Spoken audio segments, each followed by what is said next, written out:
Good evening, everybody. I hope you are having a fantastic Monday. You know, a lot of people on Monday are still recovering from the weekend, and when they start the day, Monday just becomes what we call a blue Monday. So it's very rare for people to be sharp in their minds when it comes to Monday. So thank you for those of you who are joining us on this live. Thank you so much. If you don't know who I am, my name is Witness Mdaka. I'm the author of It's More Than Just Money, a guide to escaping the red race and building generational wealth. This is the most popular book in South Africa right now, probably in other African countries as well. I was in Botswana the other time, and when I got there, I couldn't believe the number of people that were saying, I've read your book, it's changed my life, I've started a business, I've started investing in property, I've built rooms, I've built units, I'm building a property investment portfolio. So that's me, that's the work that I do. I authored this book specifically because I wanted to make an impact in society and also leave a legacy. But this evening, I'm not alone. I am with the founder of the Mindset Development Institute. So, good friend of mine, Mr. Jabu Zwane. He also runs what he deems the Success Mindset Summits, a series of summits that deals with just the mindset. Could be conversations around the mindset of success, conversations around the mindset of business. And I know this upcoming weekend, they are doing something in Pretoria when they specifically deal with learning how to do public speaking for young people. And public speaking, you don't necessarily have to be young to start learning it. You might be 50 and you might not know how to speak in public, and you might want to learn how to speak in public. So I'm going to bring him in. I'll be asking him some questions concerning his journey. He will be asking me some questions concerning my journey. So we're just going to be having a nice conversation for the next hour or so. And I'm hoping that you guys are going to be engaging, are going to be sending in some comments. Let me know where you are watching from. Drop some questions in the comment section. And yeah, let's bring him in. Let's see if Mr. Zwane is here. So Mr. Zwane, the invitation is on the way there. Hope you accept it. I'm looking forward to the conversation that we're going to be having. Just for people to know about you. Yes, sir. Hey, properly dressed up in his uniform. Come on. The suit. I told you I'm gonna bring it down, brother. I told you, man. I've also got my uniform on. That's it. I need one of those myself so I can represent the brand. So you've got a lot of people that are watching, that are looking to hear the conversation that you and I are going to be having. I see Mongigazi is saying he's watching from Richards Bay, and a couple of other people, some are probably watching from outside the country, different African countries and some overseas countries as well. So I'm sure they want to gain as much value from this conversation as they can. And I want to tell you upfront, I am going to milk as much value out of you as possible because I want it to be valuable for them. Anyone who took their time to come and listen to this conversation, I want them to leave full. So you've got somebody saying, I'm looking forward to this conversation. Notepad ready. Can you imagine? Hope this live can be recorded. No, we're not going to record this live. You must watch it now. We want you to watch it now. Catch it live. That's why it's a live. So how you been, Mr. Zwane? I've just introduced myself, and I think you should take a bit of time to introduce yourself. Tell us who you are, where you come from, what's your story, and what people can expect to learn from you. I hope you don't have load shedding. I hope your Wi-Fi is working properly this evening. This is what we do, man. We've been doing this, so we know how to be prepared for these type of situations. Yeah. So Yeah, I mean, yeah, as you said, I'm Jabu Zwane. I'm a South African, grew up in the Free State. Typical Kasi life, typical, rural type of life. Came to Joburg like everybody else, looking for the South African dream from Egoli, so many years Yeah. ago. I think at the time that I was here, you were probably still in primary school. Yeah, probably. What year Yeah. did you come to Joburg? That was 98, bro. I was definitely in 1998. I think I must have been doing grade 3 or 4 because Yo, I started school in 1996. So that's a long time ago that you came to Joburg. So what brought you to Joburg? What were the circumstances then? I mean, I know a bit of your story, but for the yeah. benefit of the people that are listening, what made you actually come to Joburg? Was that the start of your career? Where does your career start? Where does your schooling start? Does it start in Joburg? Does it start in the Free State? Where do you start? Where do you begin? Where do you come from? Tell us, man.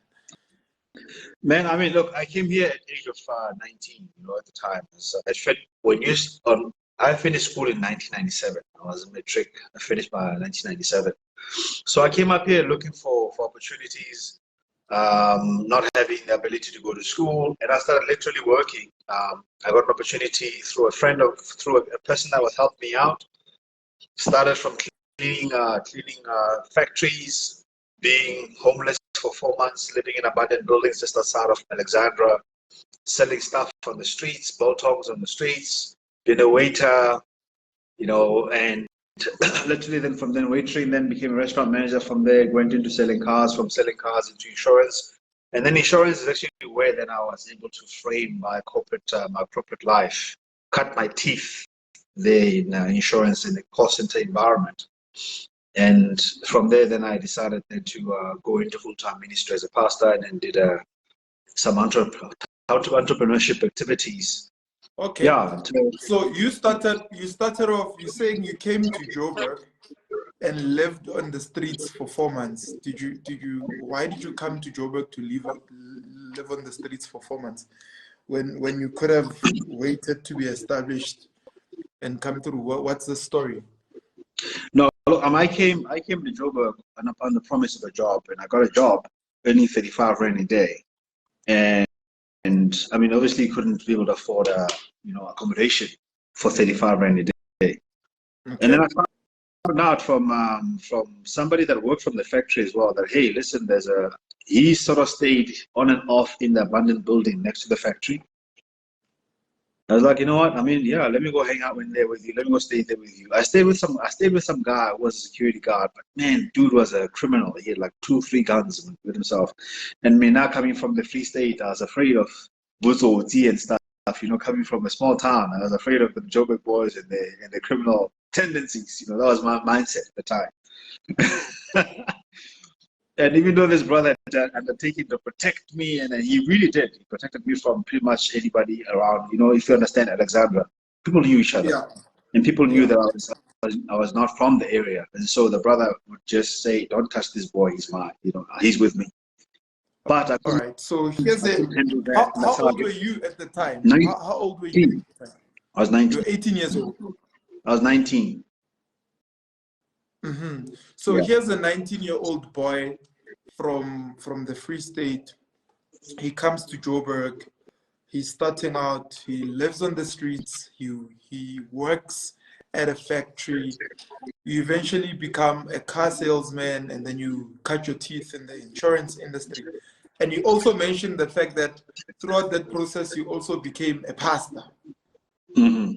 What is your mindset in each and every one of those, I would say, careers, including living on the streets? I'll take it. I mean, you were forming a career out of that. From that, there was a job that you were working. You're living on the street. What's your mindset then? What's your mindset when you work in the factory? And is it progressing? Is it going down? What's keeping you going?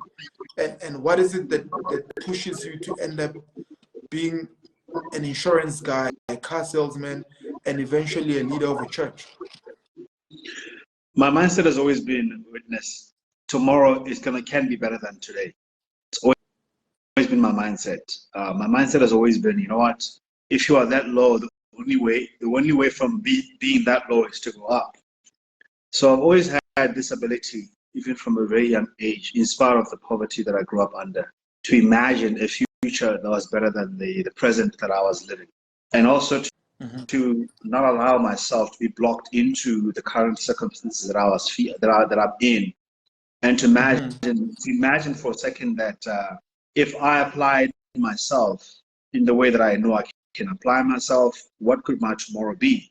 And then asking myself, what activities would I have to do? And then asking myself, what do I have right now that I can do? If I can't, if I need help, who can help me? If there is not a person, where can I get help? If there's no way that I can find help, how can I help myself? You know what I mean? Yeah.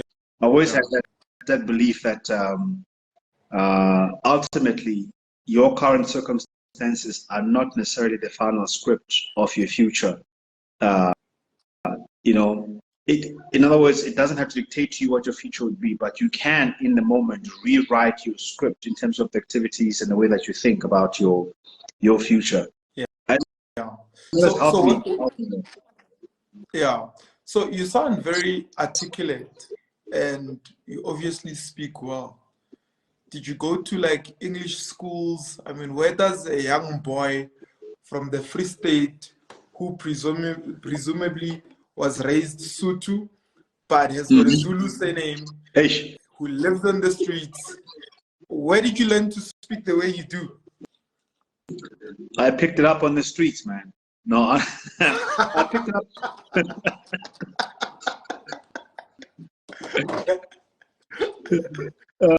Look, I mean, this is the thing. This was my mindset growing up. You know what the thing about poverty that we can do? It can make you feel so small, and if you accept it, then you become small, and then you're squeezed into the small spaces that your poverty squeezes you in.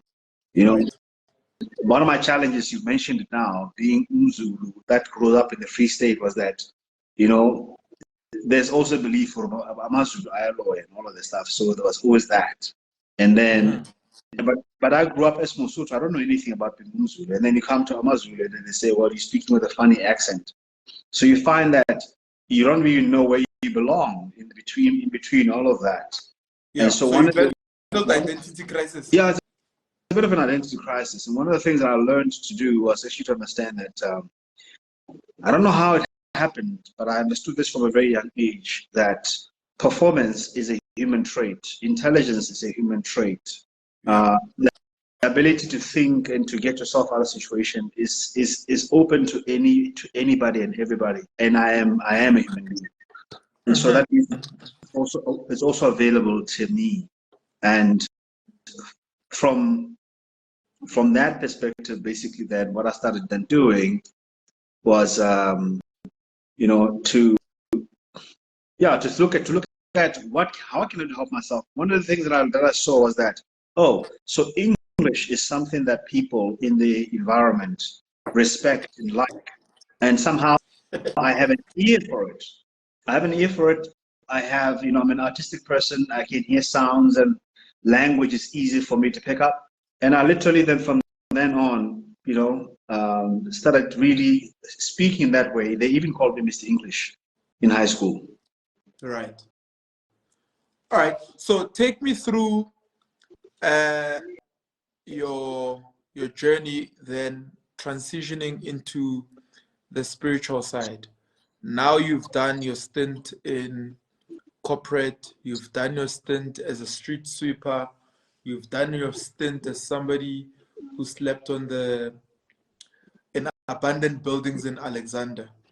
And then you are somebody that's leading a church and that's leading people, you know, and I presume by then you must have been married, you must have had a family.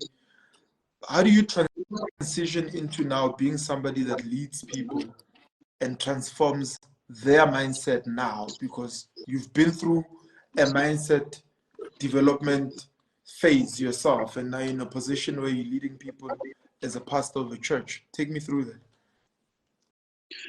The one thing that I learned along the way is that leaders are the last ones to find out that they're leaders.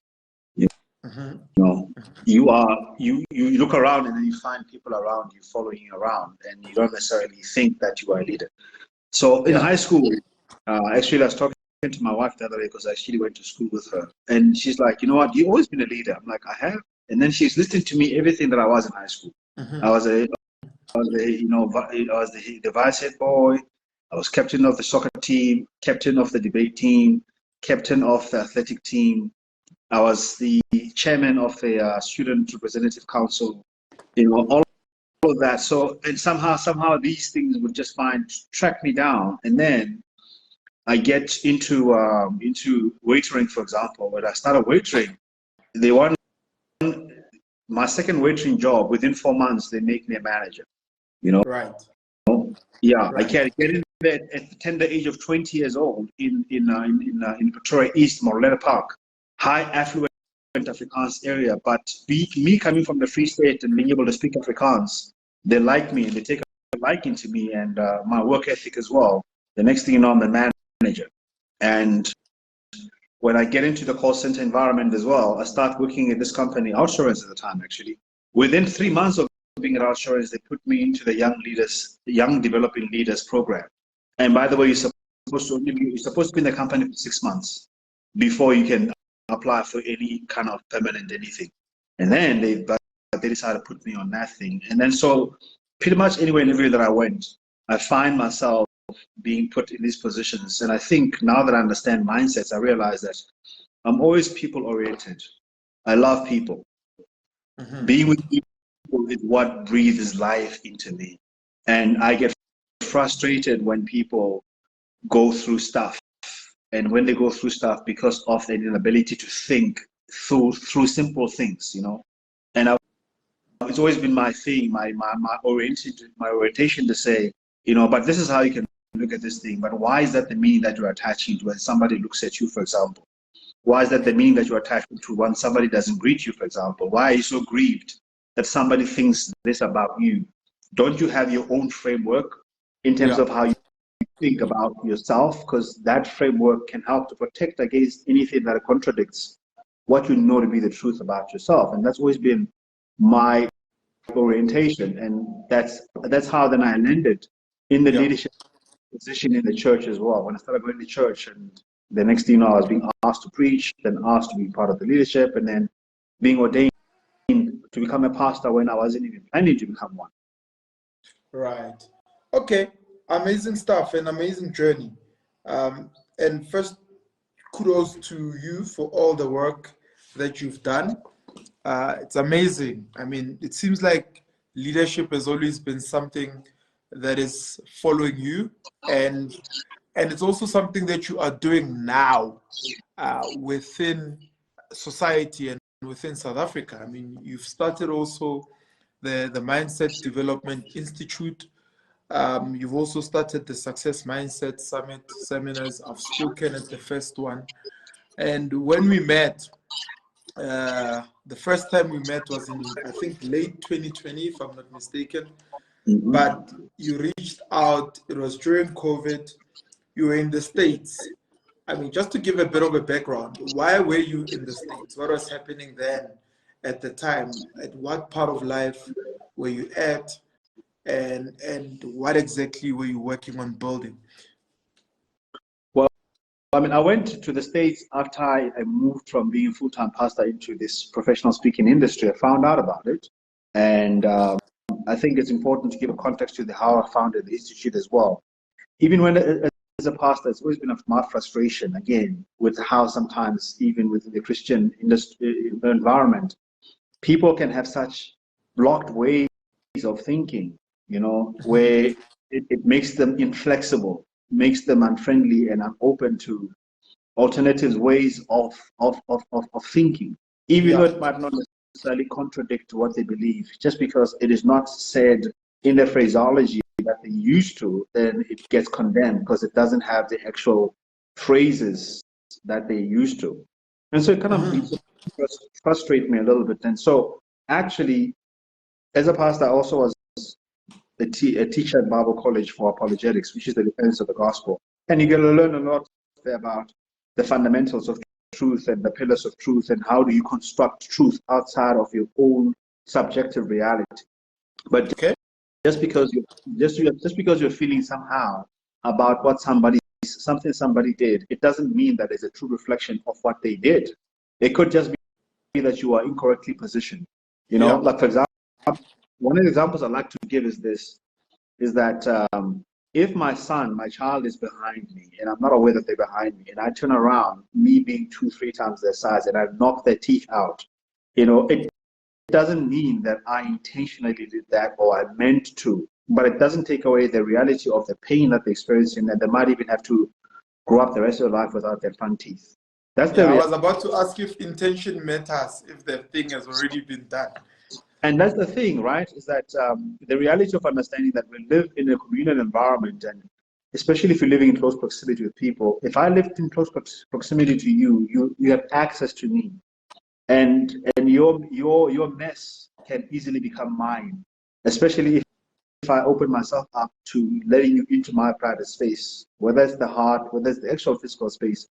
That is the reality. And so that's how then I went into the Mindset Development Institute, where I started thinking about these thinking frames and seeing that the way that people think results in certain consistent outcomes. Yeah. And the more that you're thinking that, let's say, for example, somebody would say, I'm not a very good communicator. Now, when you say that I'm not a very good communicator, you have this inherent need deep within yourself to be one with yourself. So Yeah. if that thought comes from your brain into your lips, it is programmed into your entire body, and then your body would want to then align with the reality that you are not a very good communicator, and then consequently, you always will start to bite your tongue and start to fumble your words when you're speaking, because that's what you told your brain as a programming tool, that you are not good at that. So we're speaking belief system now, that if I believe something and I say it, it doesn't matter how much skill I have, I'm not going to deliver, because my body and who I am is going to find a way to prove me right, that you can't speak. Exactly. So the moment you think that, you start with a thought, and then you mention it, then it goes into the belief, and then when it goes into the belief, then the belief system then will produce the attitude. The moment you say that I believe this to be true, then you're going to have the attitude, and the attitude then is your emotional, mental posture about the thing. Yeah. Have you ever heard of people that are so proud of being dysfunctional? Yeah, and like it's something that they're so happy about, even when they say it. Growing up in the Free States, I'm not gonna say the word, but it's kind of like it's an insulting word. Yeah, don't swear on my platform. No swearing here. Yeah. Pastor, no swearing. Or or like you have that, and that's literally how you program yourself. You program yourself to be a dysfunctional person that comes into social spaces to create chaos, and then you wonder why people don't necessarily want to hang around you. And that's what that's what mindsets then became about. And then I then put many different thinking frameworks around relationships, around leadership, around influence, around sales, around effective communication, emotional intelligence, all sorts of other things. Then I put that into packages that I could sell to corporate South Africa. Because at the time, by the way, when I left, I had no job. And I'd just gone through a very tragic situation where I needed your advice, by the way, at the time, and I didn't know you. I was at a point where literally I was losing all of my assets, my nice fancy house and all of that. And I found myself at ground zero. And if I'd known some of the lessons that you're teaching now, I probably would have been able to save myself from some of the financial heartaches that I went through. Mm-hmm. And so I went to the US then to go and expand a little bit more on the industry, because obviously the United States is the leading country in the world as far as the business of knowledge. As knowledge, Vuzix calls it knowledge merchants. USA are the leading knowledge merchants in the world. So going there during COVID was for me to go and learn. But then as soon as I landed there in China, Donald Trump shut down the country. Hey, 4 hours. everything down. So I find myself stuck in the States. Thankfully, I had this buddy of mine from Uganda who had done extremely well for himself, running a certain business there. And he's like, and it was an essential business. Now, this is how it works. If you're gonna like this, in the States, the houses that have been repossessed, there is a managing company between the banks to manage those houses to make sure that they don't get occupied or they don't get vandalized. Because in the States, I mean, the laws there are super strict. They really do carry it out. If somebody comes and stays in that house, you honestly cannot get them out. You cannot.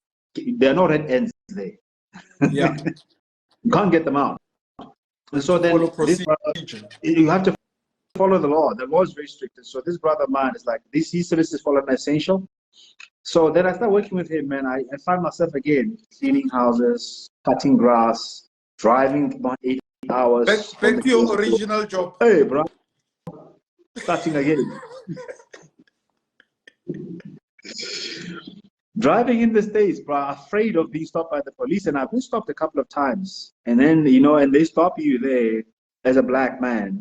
And it was a scary situation. But then I remembered what my spiritual mentor told me what I need to do. Grab the steering wheel, look straight, don't answer any questions that you have not been asked.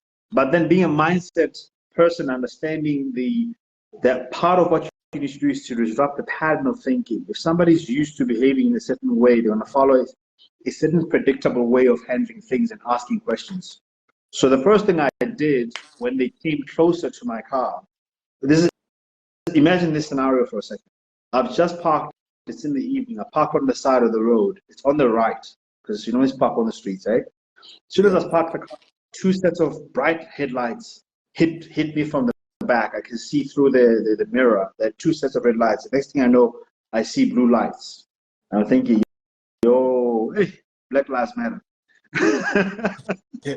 And that was the time George Floyd had just died as well, right? It was very close to the time that actually George Floyd was going to be killed. Anyway, as I'm there, I can see on the left, on my left, because you're here on the right, and on your left in the mirror, I can see this torch, the light going up and down like this. And then so the guy opens up. So on this side, actually, the guy knocks on my window with that thing. I roll it down. Yeah. Evening, sir. So Jabu from South Africa. And as I'm doing that, witness, the other freaking cop knocks on this other side of the door with a bright light in my face again. And they're both talking. And I'm thinking, okay, who am I going to listen to now? Because they're trying to confuse me. So I roll the whole thing down, and I kind of speak a bit louder, but then I put on this very fake British accent to disrupt because why? Because I wanted them to realize that I am not an African American, number one. Yep. And I wanted also to be curious about who I was more than being worried about what I'm up to. Right. Makes sense. So makes sense. Disrupting the whole thing. Then like, oh, so which country are you from? And I told them I'm from South Africa. My name is Jabu Zwane. I'm going all English on them. You know what I mean? So what are you doing here, sir? Oh, I'm a pastor here for a conference, and so I'm like, I'm all over, man. I'm all.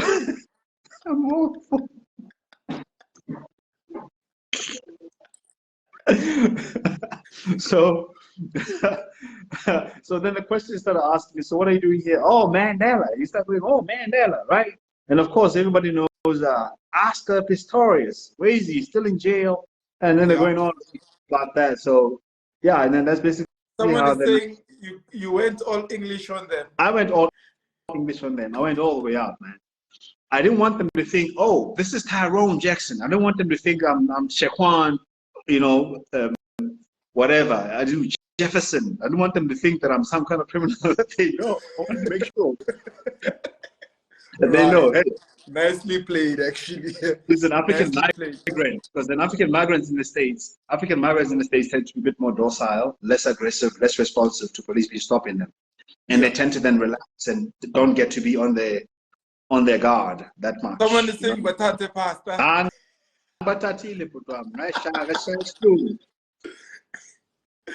Wow, amazing. So you finish your job. Well, you've gone back to your original job that you did when you started out in Gauteng, right? Now Yeah. you're doing this job in the States in different ways. You're cleaning homes, but you're making a lot more money than Come you on. were back then, right? Bruh. How much money were Rent, you making cleaning the streets, the rent was at the cleaning time houses? almost 20 rand. The Almost, rent was almost almost how at much? 20 rand. 20 rand to the dollar at the time, 19 point something, almost 20 rand.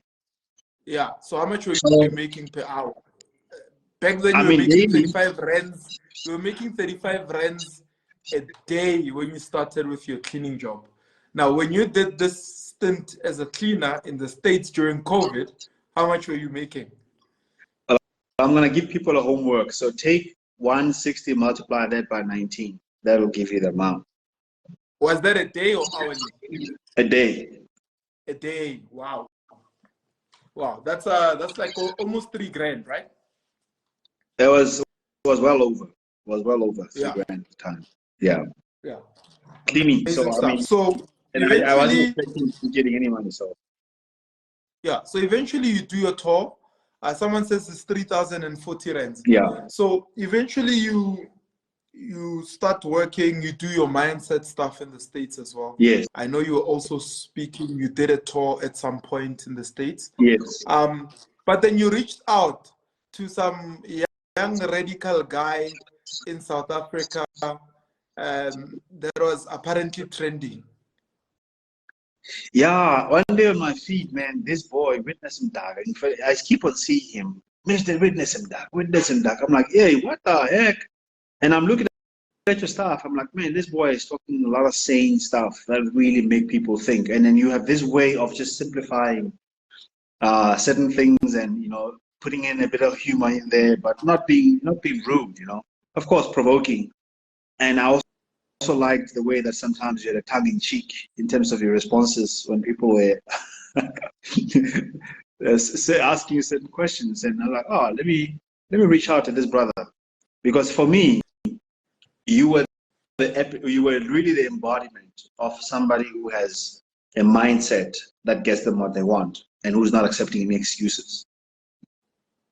And that's when I decided to reach out to So are you I'm saying like, I was a case study? That intrigues me, because how you're putting it, it's as if you're saying, as a mindset development specialist, I was sitting there looking at this person posting on social media in 2020, trending, whatever it was that was happening, yeah. right? And it sounds to me you're like, here's a case study on mindset. Absolutely. Again, for me, mindsets, I normally say to them, it's structured categories of thinking that lead to an outcome, whether you're aware of it or not. And so for me, can you go you deeper very, on that structured before you explain your case study of me? You said yeah, something like structured categories of thinking that lead to a desired outcome. What do you mean by that? to an outcome, whether To an it's not even outcome, desired, whether whether you desired or are aware not. of it or not, whether you are aware of it or not. All right. Okay. Take us Whether, deep. Go deeper there, Papa. so let me go a bit deeper. So first of all, the human brain is designed in structures. If I say to you, a man, there's structures of information that fill up, categories that fill up that category of being a man. If I say Right. an African man, then you start making a distinction between then the category of the African man and the African and let's say the European man. If I say a Tonga man, then there's a subcategory of an African man who's a Tonga man, And right? who's very intelligent. You must add intelligent. Exactly. And then, and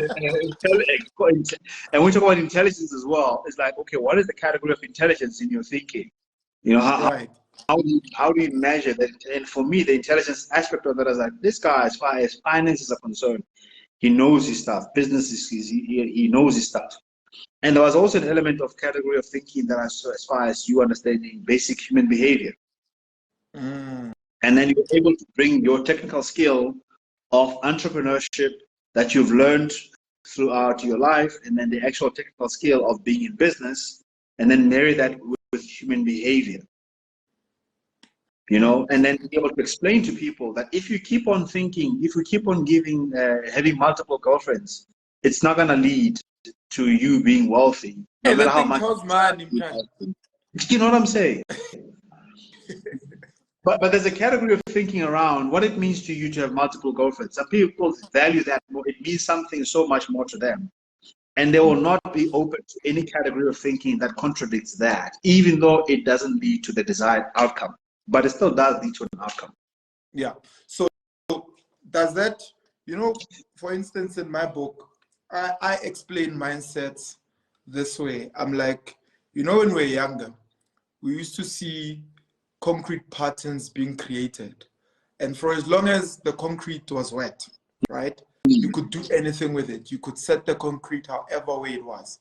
But the minute it was hard and set, there was nothing that you could do with that, right? So which means the structured category of thinking that one would be in once it's set cannot be changed no matter what you try. Would that be the same thing? Yes, and I'll take it further in this way. In that state, it cannot. The only way that you can change it is what? You break it. You crush it. You crush it, yeah. You crush it. You're going to have to mix it up with water, which is another new way of thinking, and then remold it again, which is then a new way of learning, a new way of thinking, becoming that way, and then mold it into something different. Right. You know what I mean? Right. And that process, again, is not fun. The crushing process is not fun. The crushing of the mindset is not fun. It's not fun. Let's talk about some of the things you speak about. The mindset around money, or the victim mindset, where we're blaming, where we're taught to blame everything else at the expense of going deep into the wealth of intelligence we've got, the wealth of experience we have as Africans. I mean, the wealth, the diverse experience we have on experiencing hardship.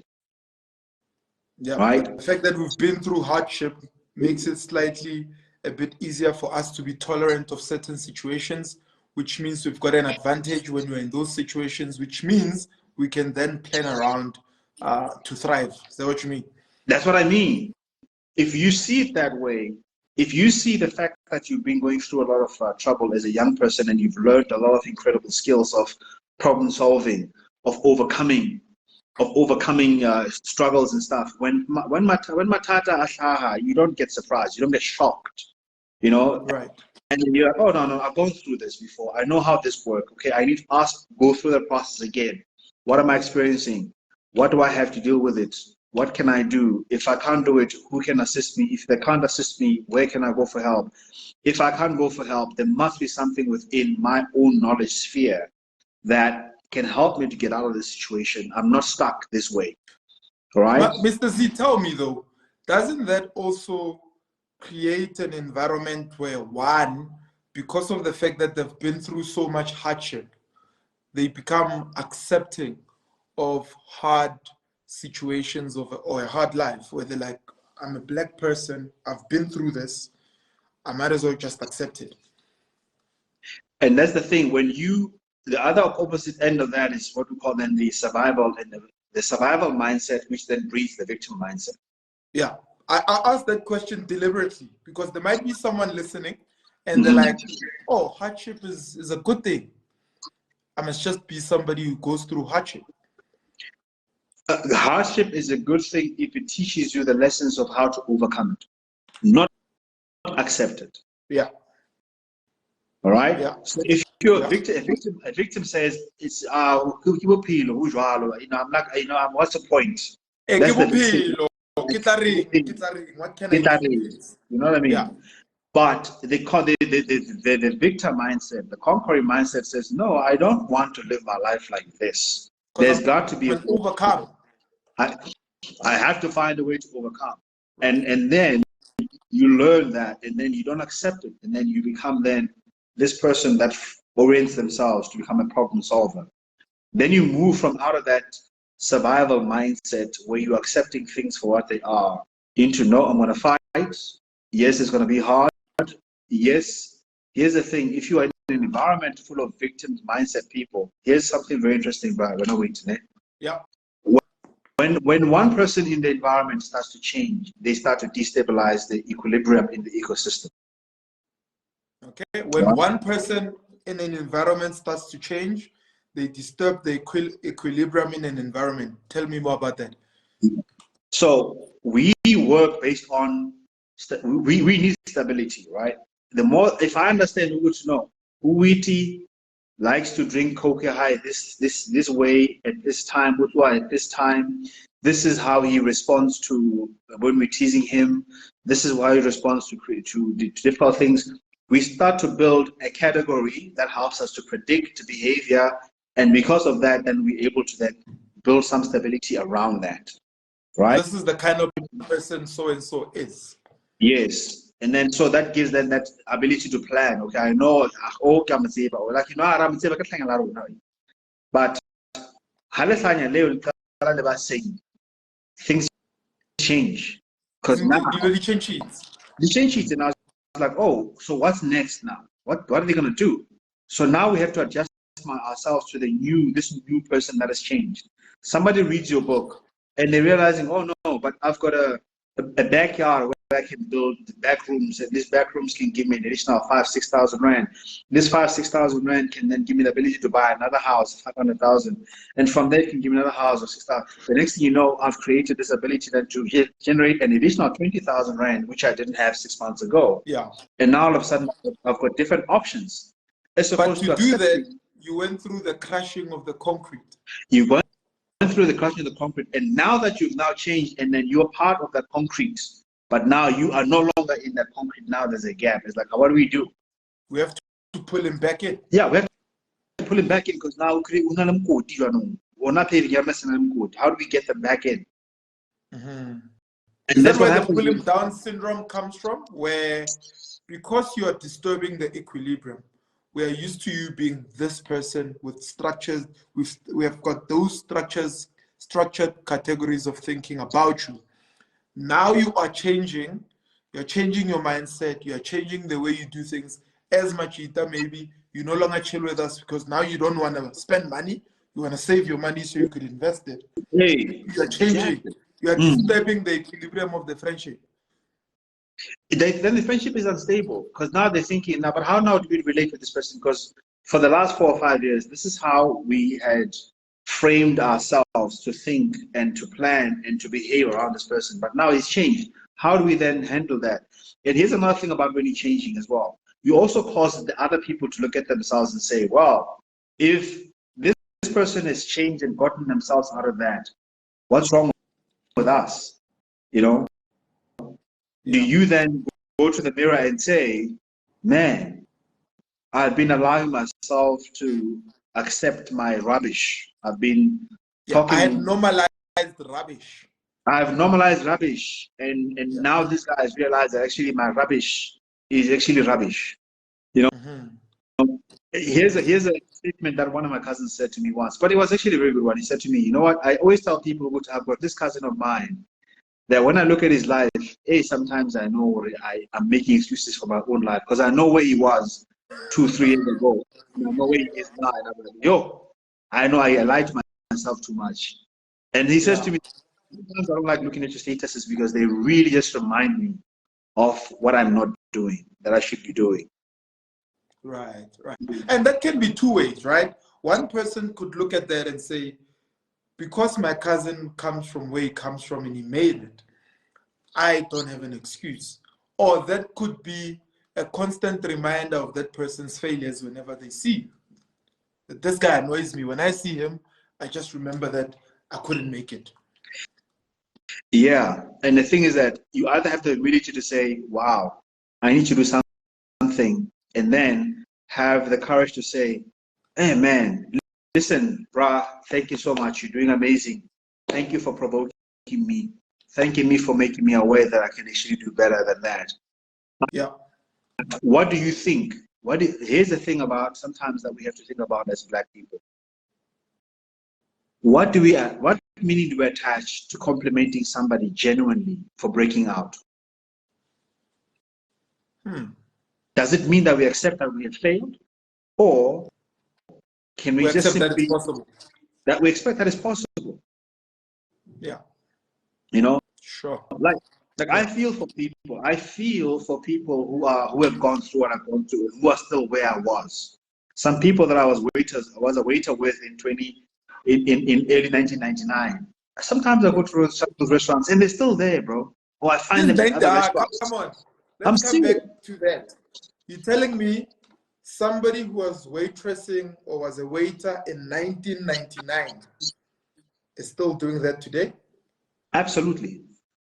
A few of them that So what you are saying is that person has not gone through the process of crushing the old mindset to make room for the new mindset. They have not gone through that. They have accepted that difficulty is part and parcel of life, right?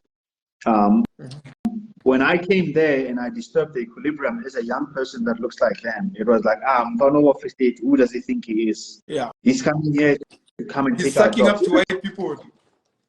The funny thing, yeah, then I don't know why, he likes his loom, and then he's like, he likes every loom. They always say to me, when you and your white people,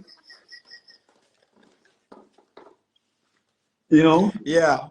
They'd be like, you and your white people. But here's the thing I understood. I understood this. First of all, I'm coming in here as a stranger who doesn't understand the environment.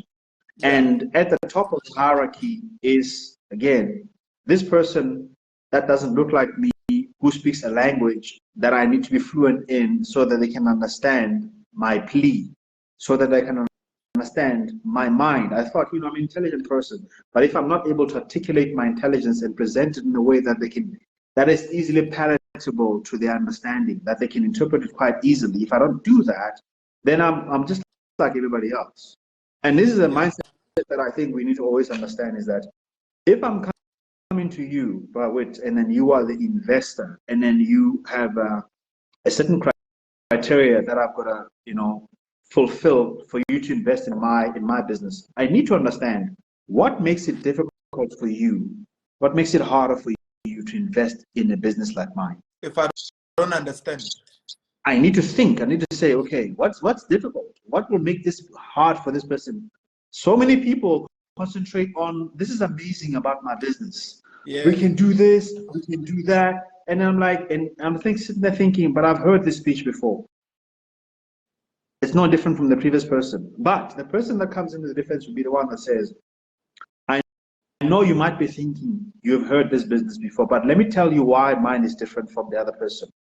Yep. Or I could say, for example, look, I want to give you a pitch, but I'm afraid sometimes if I start off, I might just be a little bit off. But tell me a little bit, if you're still seeing people right now, what is it that you're still looking for? If you haven't found it. Yeah. Do you know what I'm saying? So and imagine if, for example, that boils down to what? Does that boil down to communication? It boils down to communication. It boils down to thinking a little bit outside the box. It boils down to not being part of the concrete on the ground, and then realizing that if you want to, disturbing the equilibrium, being willing to disturb the equilibrium. One of the things that I used to do was this: is that when I go to an interview, and I would say with my English, of course, and it actually helps. It helps to be articulate. Because you from the UK. Hey, come on now. I would say it would shock the heck out of these people. I would say to them, why should I come and work for your company though? Why should I come and work for your company? If I came into your company, what makes your company a fit for me now that you heard me? Yeah. What makes it different? What sets it apart from all other companies that I could work for? Exactly. And then they would look at each other and get shocked. I've never heard of that before, where a candidate comes in and asks, why should I come work for you? Because that immediately sets you apart from the rest of the people. Because nobody asks in that manner. Everybody's just waiting to be asked, do you have a question? And then they go, how soon can I start? They don't say, why should I work for you? Right. It disturbs the equilibrium. And then it gets them to think. And then the next thing you know, everybody's tense. And then you're like, listen, my concern is this. As much as I'm currently looking for opportunities outside, I also am looking for a place where I can be able to grow. And if I don't, and I need to know that if I come into your company is structured in a way that can help me to grow. Yeah. Oh, How do I and develop then as they an start sending the individual? company back to me. Yeah, yeah, yeah. So we've got literally 5 minutes left. Sure. That's how much time flies Oh, when wow. I talk to you, right? I know that. I don't know if you've got any questions for me before I throw my next question. My big question to you was this. I mean, this movement that you're doing now with it's more than just money. Why? Why? Because I mean, you could just chill in your office because you're successfully doing your thing. You don't even necessarily need the money from the books and all of that. Why? Why are you doing it? Yeah. Well, that's a good question. Remember, for me, when I wrote this book, it's mainly because I wanted to answer the question of money for many young people that were inboxing me. But other than that, I poured myself into the book because it was during a time of COVID. Anything could have happened to anyone. I didn't necessarily believe I could die, but I thought, should it happen? I had a 3-year-old daughter at the time. She was 2 at the time I wrote the book. And I thought to myself, my daughter doesn't have to ask anyone else what her father's thoughts were. I'm going to put them in the book. But also I'm going to put them in a book and make it so easy for anybody to read it. All this complicated business jargon and property jargon, I'm going to simplify it and make it easy so that should I die and for some reason she doesn't get her inheritance, this book can literally help her rebuild all of that, whether I'm there or not. Starting from the mindset she needs to have, the kind of relationships she needs to build, the kind of properties she needs to invest in, and the strategic ways in which she could build herself up in the next generation. And then now fast forward, the book became a bestseller. A lot of people are reading the book. And I thought to myself, it's all about legacy. It shouldn't just be, I came and built a business and I left. And there's nothing wrong with that. That's legacy as well. But it's more than just money. Movement also helps one connect with people and build a larger sphere of influence with people. Not just in the area where I grew up, which is Gauteng, but in different other parts of the country and other parts of the world. And I think I'm also a Pan-Africanist at heart. A Pan-Africanist at heart because I don't like seeing Black people suffer. I believe they've suffered for too long, right?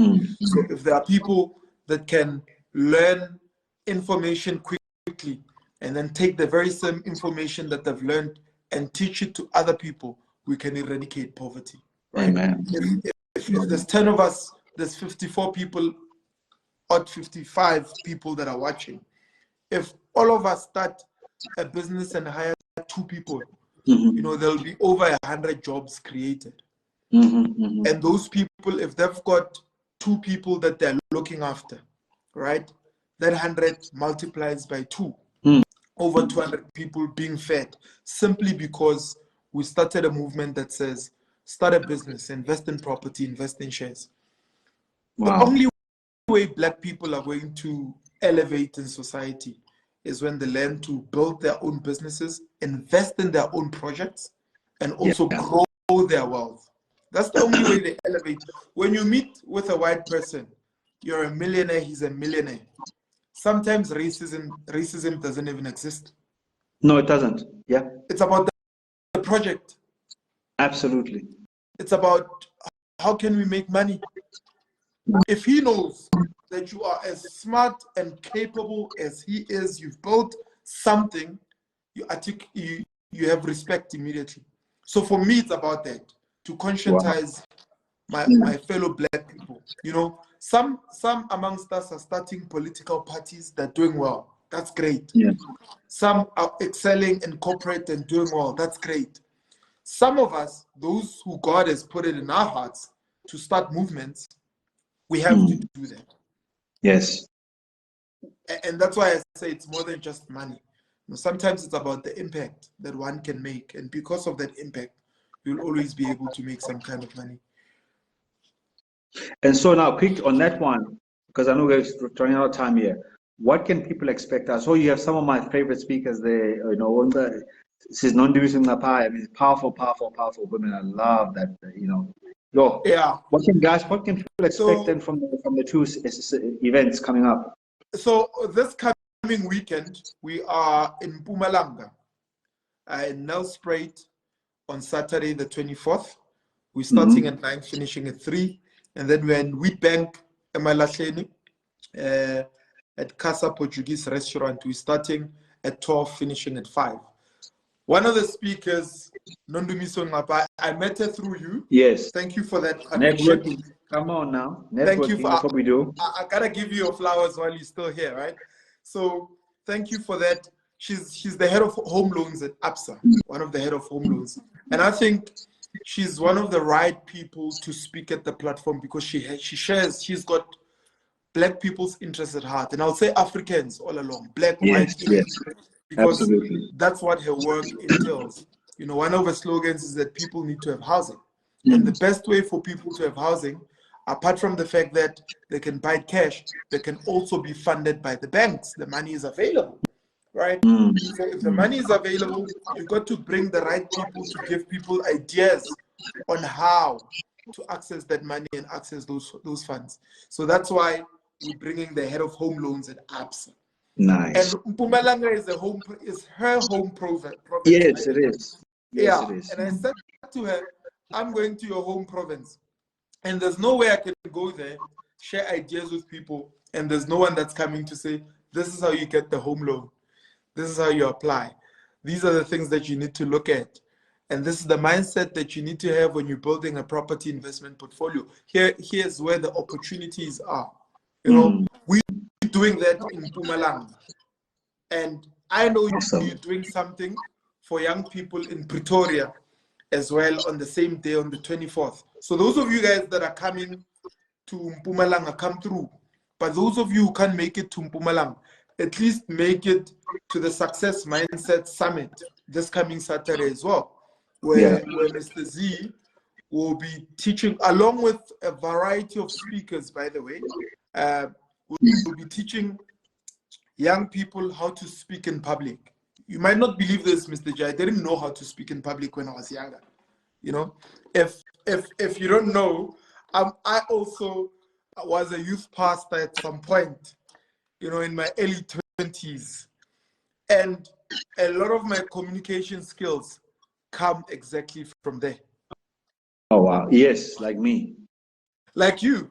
You're a pastor. Your communication skills come from teaching the Word of God. My communication skills come from being a youth leader in a church in Tembisa, putting myself out there to learn as much as you can. Jai is saying, see you in Pretoria, Mr. Zwane, this coming Saturday. My friend, tell us more about that briefly so that people understand exactly what the details are, what's going on. Yeah, look, it's aimed at people that are interested in professional speaking. It's an actual industry that is worth almost $400 billion worldwide. Yeah. And South African speakers are actually in demand worldwide because of our accent that tends to be more neutral and more easily understandable on the global sphere. For sure. So we're going to be introducing young like people. Like my accent, so net chief. Exactly.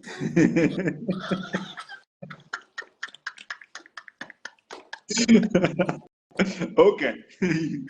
let me finish up because we are a little out of time here. Yeah. Look, I'm introducing you to that.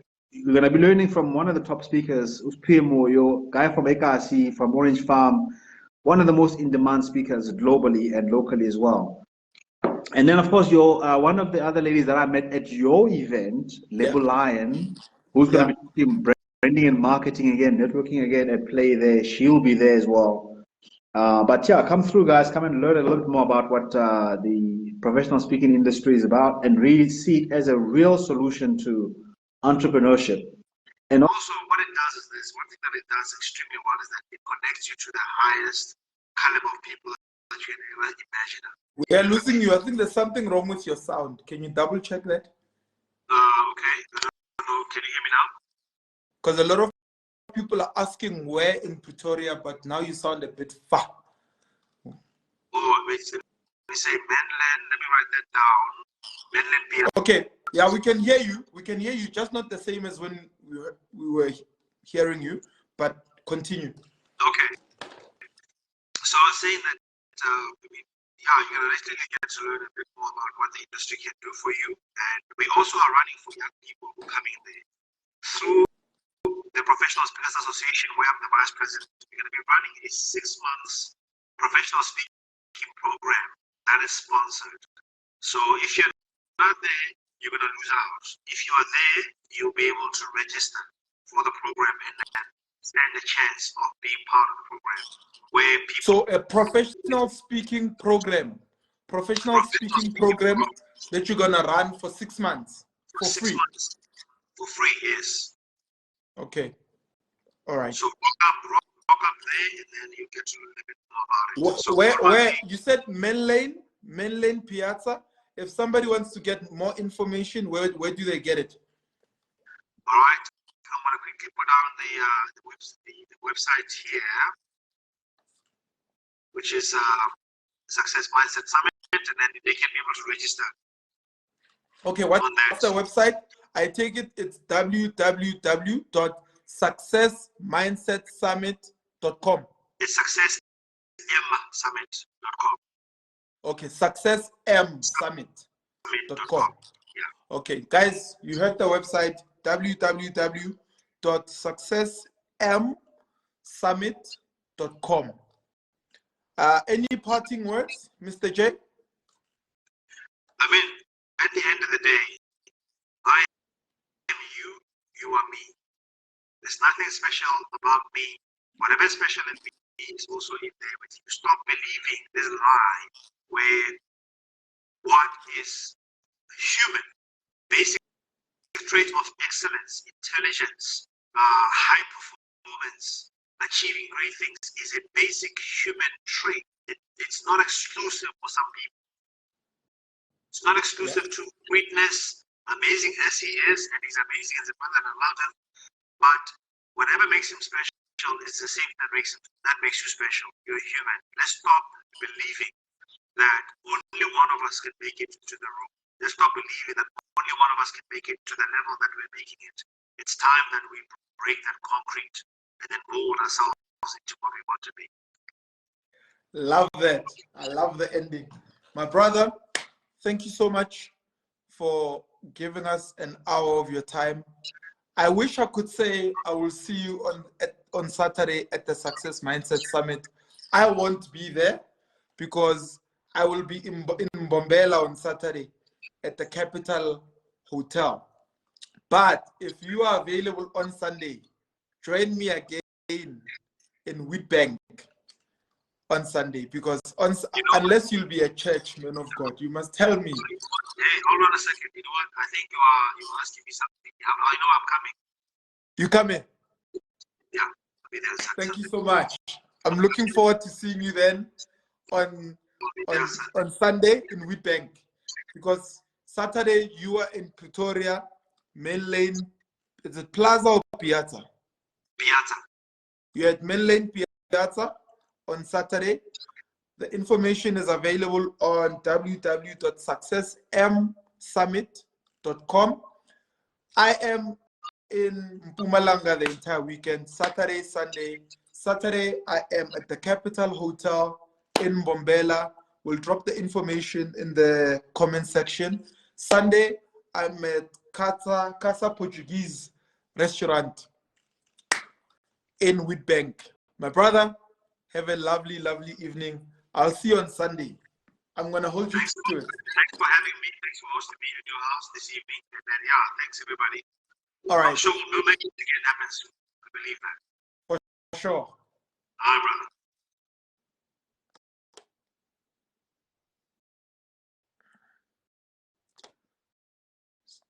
So that was our guest, the incredible Mr. Jabu Zwane. You know, if you were, somebody said they're joining the live and they said, I've got a pen and paper. I love that. You know, the nuggets that he dropped are incredible. Those of you who are in Pretoria and surrounding areas, go join him on Saturday at the Success Mindset Summit, where they'll be teaching on public speaking. They've got a course that is available for you to do for free for 6 months. And then for those of you who are in Mpumalanga, my team and I will see you on Saturday at the Capital Hotel, Mbombela. And those of you who are in Witbank, will see you on Sunday from 12 o'clock to 5 o'clock at the Casa Restaurant in Witbank. Have a lovely evening. Remember, it's more than just money. It's more than just money. Cheers, guys. Thanks for watching.